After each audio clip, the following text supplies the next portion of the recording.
ukiwa kiongozi lazima ujifunze kuangalia kama kiongozi. Kiongozi anaangalia kama kwa dimension 4. Dimension ya kwanza ambayo kiongozi anaangalia, kila akiangalia jambo kiongozi anatakiwa aone kabla ya wengine. Kiongozi anatakiwa aone kabla ya wengine. Yaani kitu nakiona kabla wengine hawajaona, ushaona hapo. Ili usizime moto, jifunze kutoa maamuzi kwenye level ya dalili. Yaani kwenye level ya dalili unatoa solution. Kwa sababu kuna mtu anaelekea mahali, kuna dalili za mtu anaelekea kuharibikiwa. Sasa kumsaidia aliyeharibikiwa huwa ni kazi kubwa, lakini kumsaidia anayeelekea kuharibika akiwa kwenye dalili ya kuharibika ni rahisi zaidi. So viongozi wazuri ni wale wenye uwezo wa kusoma alama pamoja na signs and symptoms. Hata kwenye kampuni, even in a company, kiongozi you must see before others. Jambo la pili, ona kuliko wengine. Ona kuliko wengine maana yake kama ni kitambaa, paka unakiangalia wewe unajua ni cotton au ni polyester au ni katani.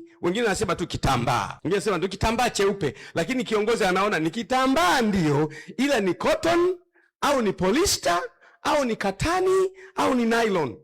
Kiongozi unaona sana kuliko wengine. Kwanza umeona kabla, alafu unaona sana. Wengine wanaona kulikuwa na wadada wawili, wewe unasema kulikuwa na wadada wawili wenye umri kama wa miaka 19 na mwingine kama amevaa nguo ya rangi fulani. Yaani kiongozi unaona sana. Ona kabla, ona sana. Utakapoona kabla na ukaona sana, una uwezo wa kutatua tatizo mapema sana. Ona sana, ona kabla.